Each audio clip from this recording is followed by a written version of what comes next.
speech, communication, words, it's our absolute crux, pillar, the live and die thing for us. So we utilize every single meeting that we have, every beginning of every meeting, we have games that we play. These games are all around theatre games, team building, communication games. One of the things that was just spoken about then was the clarity of your language and looking at the specificity of your language. It has to be really specific to be able to be memorable. So we have a number of games around that. I'm going to call up 5 people to put your hands up. 1, come up here. Going to take someone from that table. So someone, do or die, let's live it. Excellent. Over here, over this table here. Everyone who's looking away from me, I will pick you. Excellent.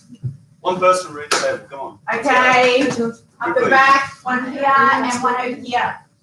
Perfect. I don't take anyone who volunteers, someone else comes up, so you're on. So one of the rules we have is no lack of participation. So if there's something starting, this is what has to occur. We have that for our mentors as well. Every single mentor has to sit in. Let's get a mentor up as well. Yeah, let's grab a mentor. One of our mentors, pop on up. Excellent. Every single mentor has to be present at the beginning of whoever's going to be at a meeting. We have one rule that we kickstart together. If a few people are coming in and they're finishing off a job, we then have a stop and then we kickstart as a whole group. And we always play these games. So the game that is, we've got a whole range of games. I don't know who here does any theatre at all. All the scouts do theatre, I know. Come on. Everyone's done some form of theatre. Who knows the game Yes and? It's a game we use a lot. You can look that one up. But this one is called the specific language game. So I'm going to get you to stand in a line here. There's a couple of rules. No general words. We don't say, I don't like it. That's not going to work. Nothing that's broad. If something is given to us in a broad language, we have to stop it and we cut it back to specific language. We practice that by introductions. So you are going to introduce your name and the smell you like most in the world. Go. My name is Harsh Said. The smell I like most in the world is apple juice. Excellent. All right, so this is broad. You haven't described to me, you've given me a title.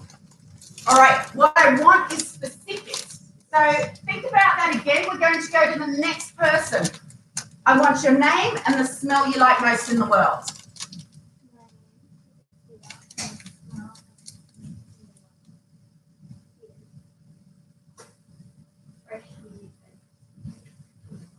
Okay, so we've had one word add to the specifics. Freshly baked, okay? Well, you know, hyphenated, blah, blah. So one thing added to that. But if I'm going to make this specific, I'm not going to give me general conversation and I'm not going to give me titles and names. What I want from you is how does it feel when you smell apple juice? Can you give me that? It's like a sweet sort of taste. It depends. If it's really warm, it doesn't smell great. If it's cold, like the icy apple juice, you know, when it's 40 degrees outside, like Tuesday. It's a sweet smell with a little bit of taste. Okay, so we're going to pause there. I'm going to be a little bit harsher than what I would in a general game where we're meeting constantly. But here we had too much information. All right, we had the left-hand side. We had what was last week. We had if it's warm. But I have specifically asked, what is that you like most in the world? Not what is not.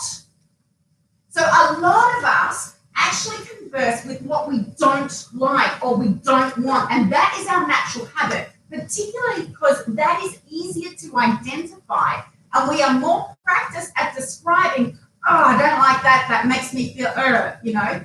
But to describe the positive is a lot harder and takes practice.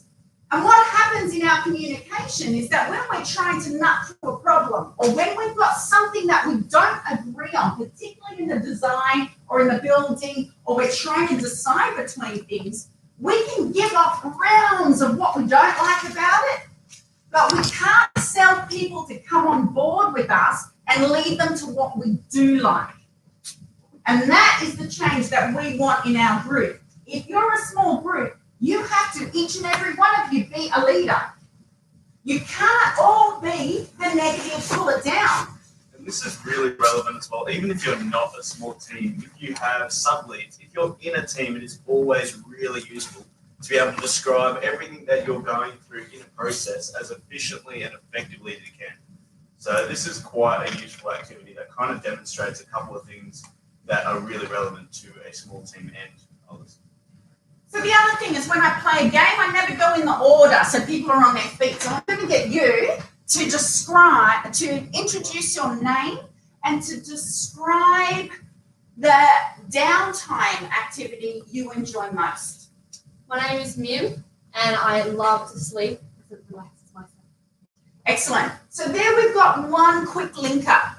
This is the title. This is it relaxes me. If I wanted that to be more memorable, if I'm listening to someone and I'm listening to 150 people come through in a judging session or I'm walking around pits, I need more. Okay, so now we're getting more specific. The trick about any writing or any theatre, arts, anything is that you have to get to the very specific to make it connectable to all humans. Okay, so if I say I like to sleep, but she says I like to sleep, but I'm a long time swimmer. Like for me, that's just like, yeah, all right. But if you said to me something along the lines of, I like to sleep because I like the way my head feels nestled within a pillow, then I'll go, yeah, okay, that's all right. So try and dig in past what you commonly would give us. Okay, and we do this every time. We start with the personal because it's hard. This is not easy. And normally, as teenagers who are going through your life or workers who are going through your life, you meet someone for 2 minutes in an elevator or in a classroom or whatever it is, you give them the stock standard mask and you walk off. And that's what these responses are. But in a team, we want to break through that. So we're constantly playing these games. I'm going to throw it to you. I want you, actually, I'll get you to give me what's the next topic. Excellent. Can you introduce your name and tell me the worst food you have ever tasted? Excellent. So you can say my name is, and there is no food that I don't get enjoyment from. My name is Megan Sunil, and I love all food. I don't discriminate. Excellent. So that's a good personal touch put on top of that. Instead of just repeating what I said, she used words that were relevant to her, which is I don't discriminate. That makes me relate a lot more to you. Okay? I'm going to go for you now. I want your name and the worst food you have ever cooked. Sean Hudson, and the worst food that I ever tried is diluted Vegemite. Oh, okay. And most people overseas will think like Vegemite is awful anyway. Okay, so these are the kind of games, but that specific language one we do constantly. We build that specific language one up into specific compliments. Compliments are a super hard thing to accept.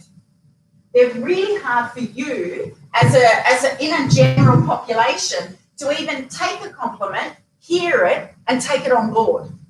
So we then go into specific language around complimenting. At the end of each meeting, we go through and we give each other compliments about something we have noticed in that day that a random person has done. So in that meeting, and it has to be very specific. It can't be, oh, you were great in that meeting. It has to be super specific. So I'm going to go to the people that we haven't had so far. I would like you to pick a person. Have you got someone else from your team here? Do you know someone else here or?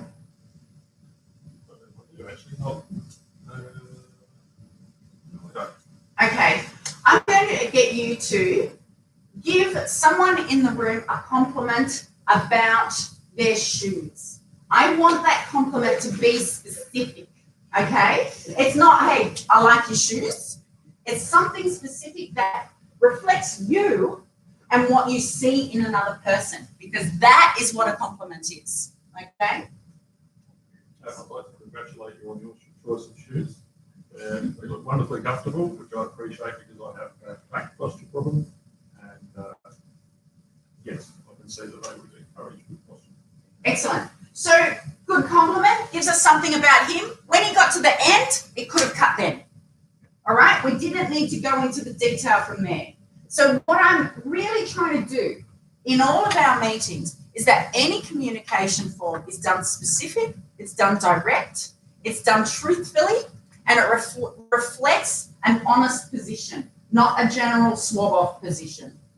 That generalist, you did well, that takes off, that removes from our mind too easily. The one thing I never, ever, ever allow in any sentence whatsoever in our teams is the word but. Okay? The word but, if a child hears or a person hears the word but, they immediately, scientifically, it's been studied, remove or disbelieve anything that came before the word. Okay? Sorry? You have a great saying. I do have a great saying for this one. So like say you're in a kindergarten and you say to a kid, oh, that's a great picture, but what is it? They're going to hear, what is it? I'm not good enough. There's a marriage counsellor who I had in a workshop, and she said it's actually a thing within marriage counselling as well. Anything before the but is bullshit. So if you say, you did a great job today, but I really need you to start cleaning up after yourself, no compliment there. Anything before the but was taken into our body and our minds as bullshit. All I hear is there was a problem. So I've completely dismissed any opportunity there to connect or to notice something that was well done.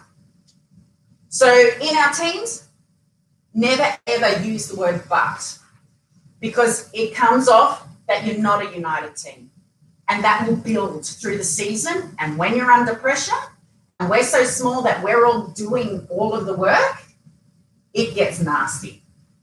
So we have to set up these processes right from the very beginning. I'm going to cut over to Jaya. Thank you very much for my people who stood up. Didn't run away when I asked you to.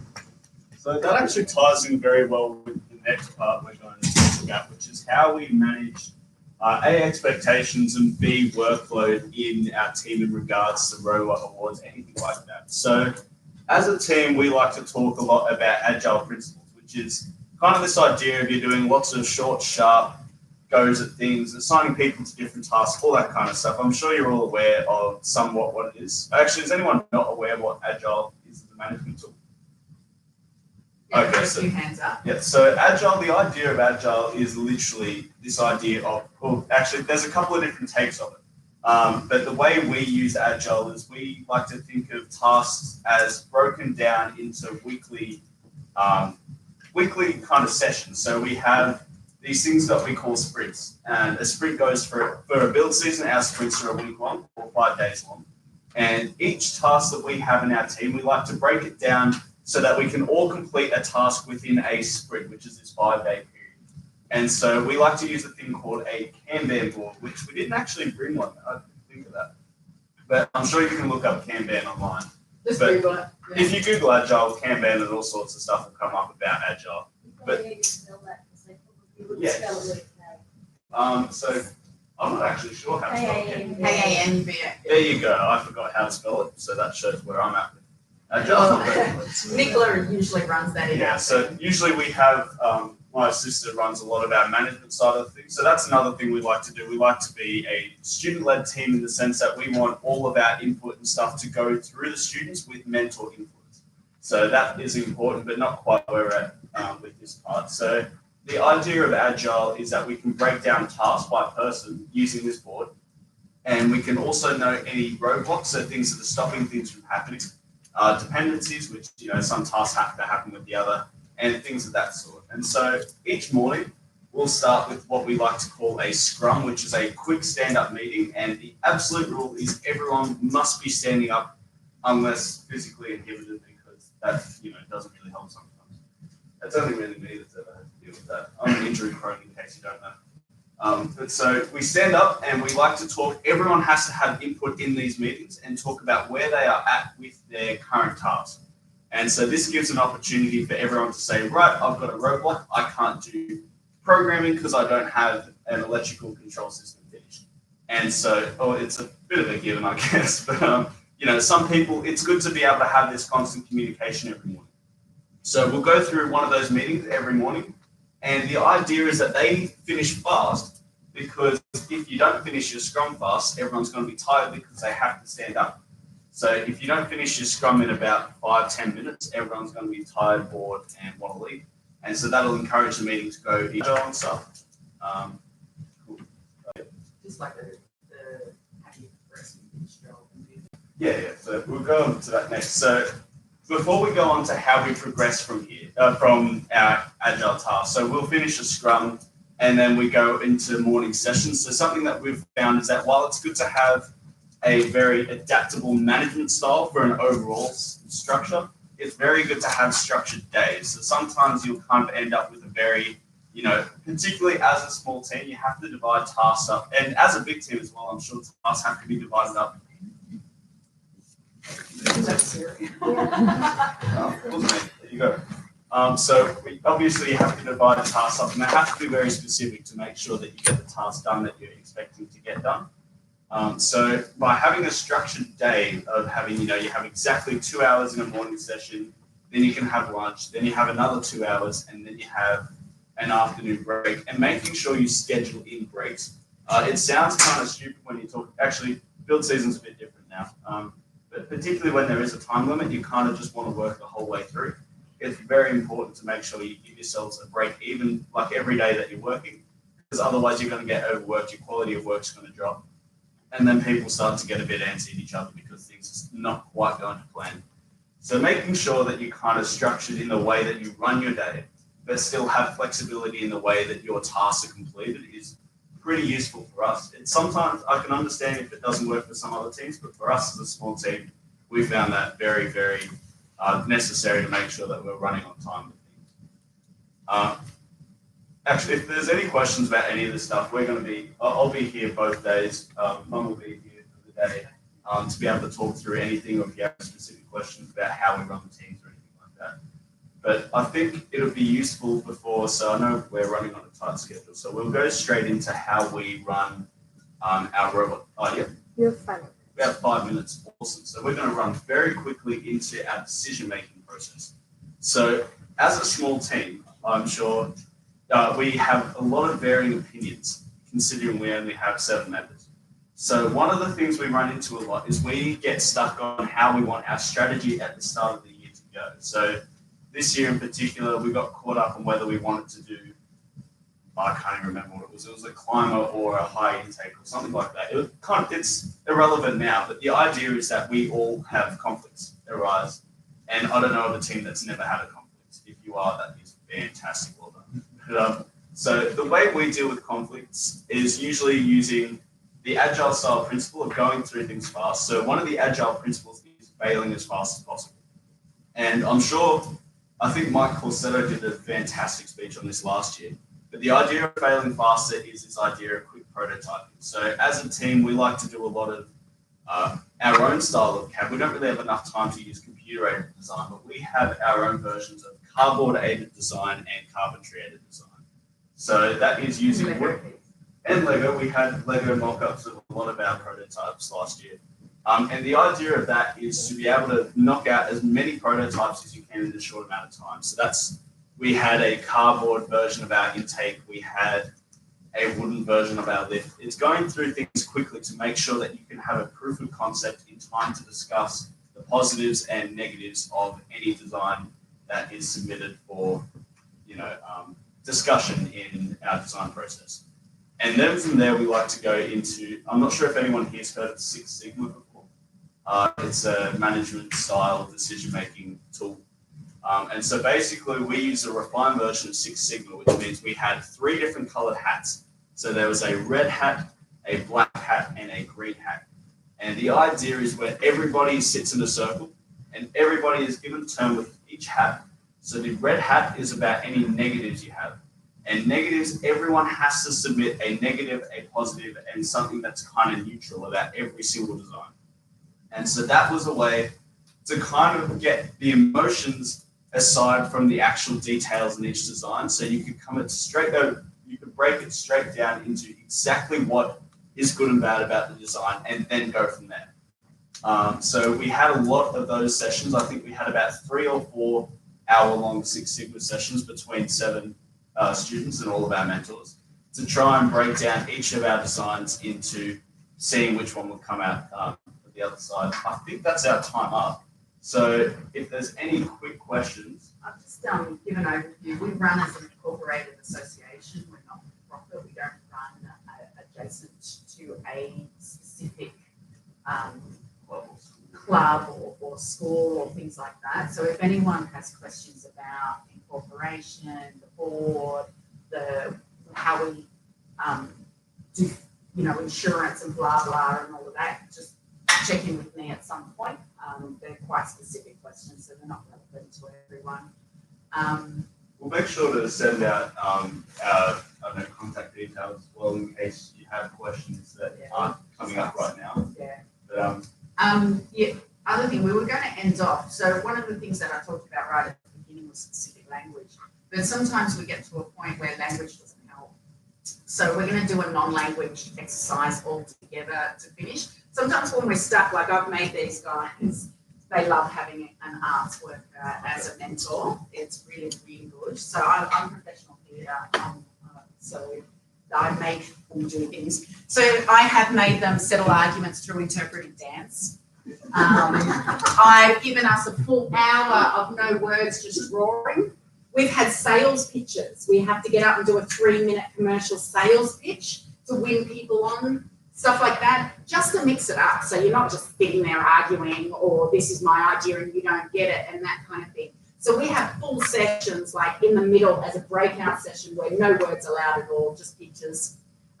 So things like that just take you out of your brain and your vocalization because that's a difficult mix. So we try and mix that up a lot. We try and get a feel for each other through all of these games. So I'm going to get everyone to stand up, leave your stuff where it is, come in here to a circle around this table. We want to be a really tight in, full-on circle. So get in here, move it. We've got less than a minute. Let's go. Oh my gosh, I'm used to only 6 or 7 people.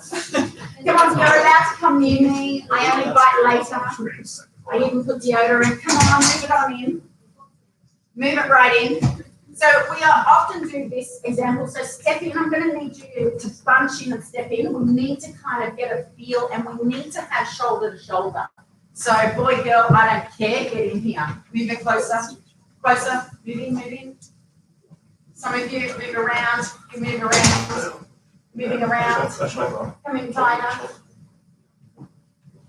All right, I want everyone to look at a point on the floor, one of these red dots in the middle. The aim of this game is that we are going to count to 20 without looking up, without looking at each other, without any other words. One person at a time is going to say a number. If 2 people say the number at the same time, we're starting. The aim is to get to 20. Oh, we have to do this. Okay, Yeah. so you have to come in really tight. I know, I've reported it to other teams as each kid has gone elsewhere. So I'm going to move away from the microphone. So we want to be able to look in and get to 20.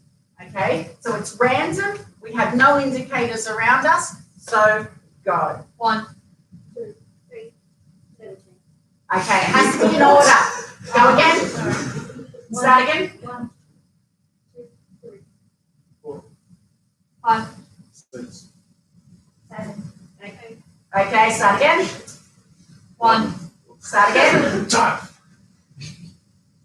1, 2, 3, 4, Start again. 1, 2, 3, Start again. 1. 2. All right, stop. We will do that. We will start again and again and again until we can get to 20. And usually by the end of the season, we can get to 20 because what we're doing is we're listening. There is a real serious type of body listening that goes on where you get to understand the people around you. And that is so important when you're heading in as a drive team, when you're heading in as a team as a competition, where you don't feel like a segregated group. So these kind of games of listening, anyone who wants, look up group juggling. It is the best. We've done that all the way through in all of our FLL and our FRC. Group juggling, adjusting your speed, things like that, that get you to listen and understand how to hand off and receive from someone. Because that's literally what we're doing. We're listening and inputting. We're handing off and we're receiving. So games like that are critical for our team and hopefully enjoyable. That's us. Thanks. We're going to do a talk here next about their first year rookie experience. So this is probably a nice place to hang out if you want to take that. Otherwise, yeah, I don't know what else. My future has a school-based manufacturing. There you go. There's a school-based manufacturing.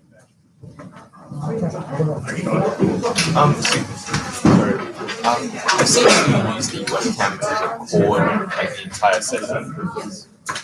It's possible that you share that with us. What's 7A for, by the way?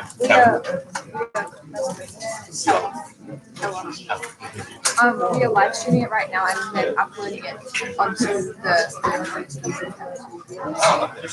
It's not picking up the screen too well, so hopefully that's not an issue and hopefully the audio is working okay. Oh, okay. It's just